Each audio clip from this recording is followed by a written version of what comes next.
Welcome back to Morning Joy, where truth matters. I'm Keith Down, your host, and today we have a very significant and timely discussion lined up for you. Joining us is Deborah Brocato, dedicated Catholic, wife, mother, RN, and chair of Health Not Harm Maryland.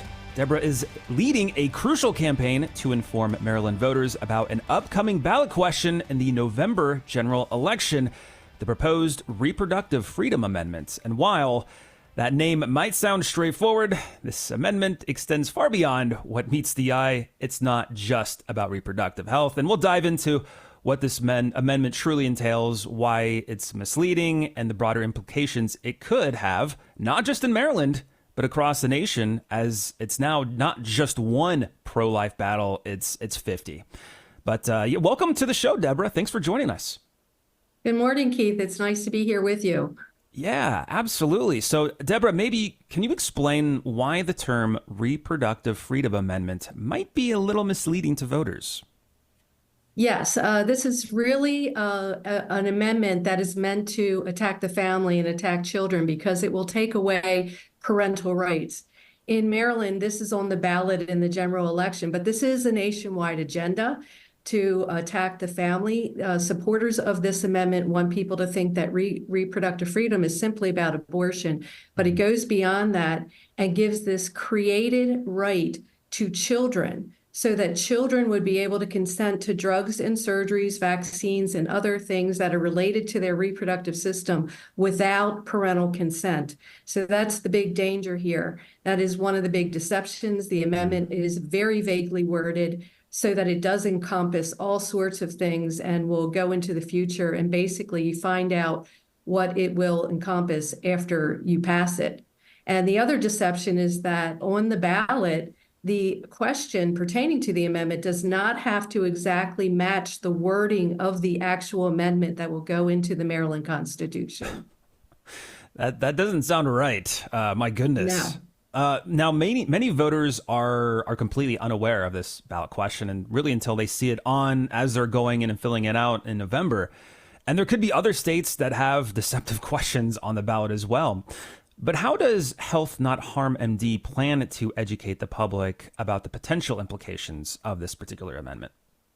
First of all, we do have our website, as you mentioned, healthnotharmmd.org, where people can go and learn all about what the amendment is really about. They can also donate and volunteer. But we have an army of volunteers throughout the state that are getting out there and trying to inform our fellow Marylanders, whether you are Republican, Democrat, Independent, pro-life, or pro-choice. I think we can all agree that parents should be the authority in their children's lives when it comes to their healthcare decisions and their education decisions. This amendment, and I'll read it to you just so your voters can hear, they can see the wording on the website, but this is what it says. It says that every person, so every person, and a person is male or female, adult or child, says that every person as a central component of an individual's right to liberty and equality has the fundamental right to reproductive freedom, including but not limited to the ability to make and effectuate decisions to prevent, continue, or end one's own pregnancy. So right off the bat, you see every person, individual. Those are terms used which do apply to both male and female and adults and children.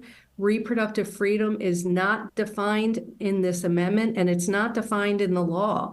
But the amendment itself gives a clue when it says including but not limited to. So we do know that this goes well beyond abortion. And we want our fellow Marylanders to know this so that they can protect their children and understand that abortion is the Trojan horse that they're using to trick pro-choice Marylanders into voting away their parental rights. Yeah, and it's you mentioned Maryland, and that's kind of the battlegrounds at stake here. For those that are listening out there that may be in Texas, maybe they're in Florida, Alabama, Virginia, is there anything that maybe they can do? Maybe they haven't really seen the ballot, or they really don't know what's at stake. What would be kind of the best thing for them to do to kind of find more information? Well, they can go to our website, healthonharmmd.org, and Hmm. learn about our amendment, because if it is not on their ballot already, these similar amendments have been passed in California, Michigan, Ohio, and Vermont. This is also on the ballot in New York, and there are attempts to get this nationwide. Some states do have a simple abortion amendment on their ballot, and they actually say woman and say abortion in those amendments. So if they see amendment come around that says reproductive freedom but doesn't specifically say abortion or woman, they will know that this is an amendment that's meant to take away parental rights. And we have seen all across the nation parents going into school boards trying to be able to make those decisions as to what their children are learning in schools. But if amendments like this pass, it will be their child's reproductive freedom to learn all about sex education. And that's what this is about. But it's also about these medical decisions. No matter what a child is going through, the parents should be involved in those decisions, and they should be able to feel like they can doctor shop, get, one opinion, a second opinion, and a third opinion without being considered abusive parents. And they should be able to question what is going on in their child's life without being considered an abusive parent. Yeah, we're living in crazy times in order that's Mhm. like the basic understanding, and that's being attacked. But you're listening to Morning Joy, where truth matters. I'm Keith Downey, your host, and we are talking with Deborah Brocato on the proposed Reproductive Freedom Amendment in Maryland. Now, you mentioned this whole thing acts as like a Trojan horse. I know we have a couple minutes left.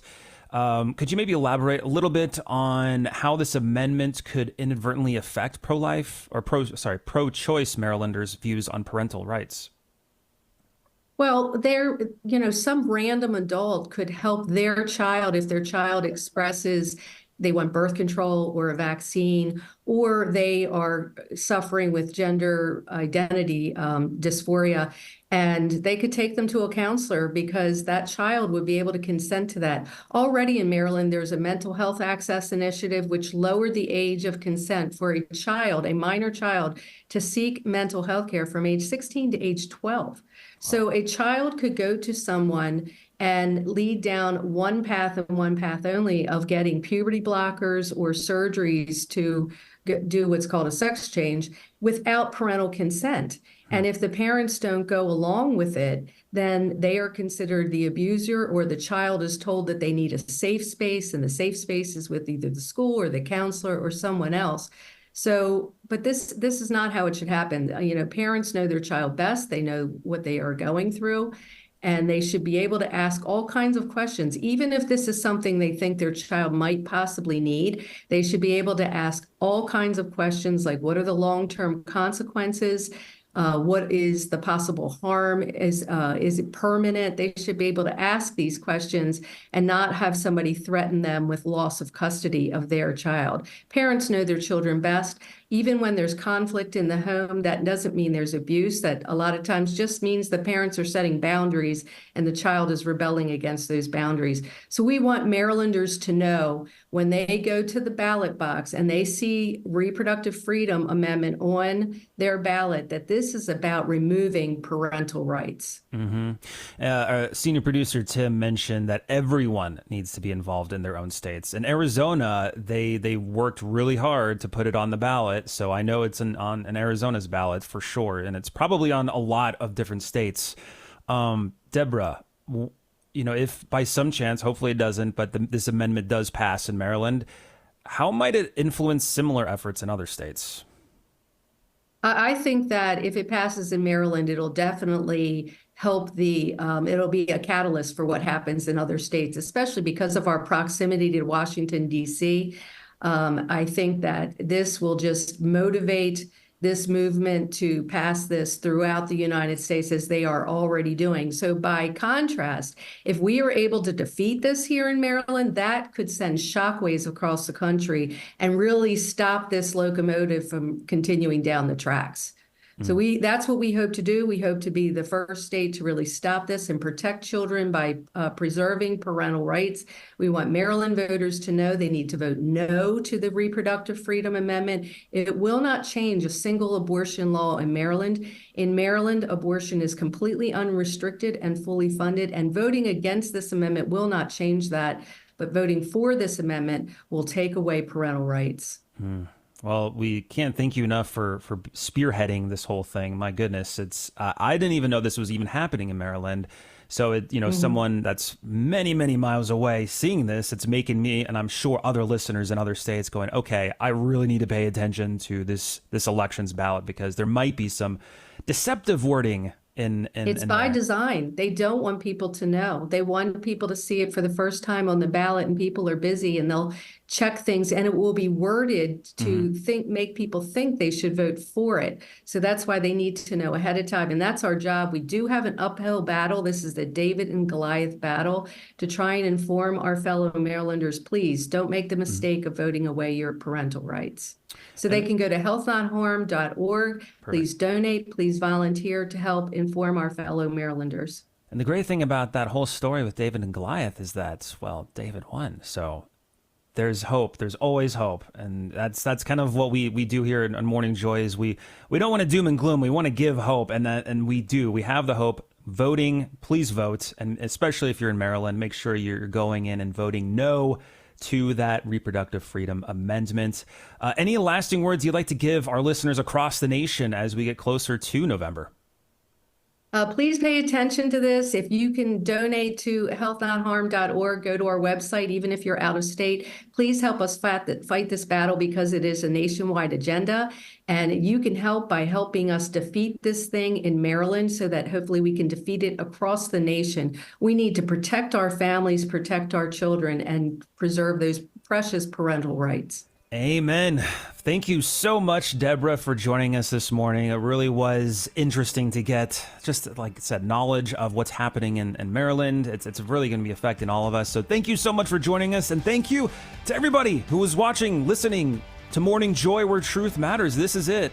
Now, there's two things. I always mention those two things. First, if you're going to be listening to the Holy Mass right now, coming up next, please pray for us, pray for Maryland, pray for, my goodness, the entire nation. We'll pray for you, of course. But if you want to stick around and hang out with all of us, you got to go to at least search Morning Joy Radio on YouTube. We recommend YouTube. Facebook's another great place, but YouTube, there's a great community there where you can chat with everybody, ask us questions. The After Show Clubhouse. It's a formal invitation to invite you to have this really close relationship with us. But if that's it, this is us parting ways, though. God bless. And make it a joyful day. We'll see you bright and early tomorrow on Morning Joy. This has been Morning Joy, where truth matters, hosted by Keith Downey. Take some joy with you today. Visit grnonline.com/joy to listen again, share a segment, or answer the question of the day. That's grnonline.com/joy.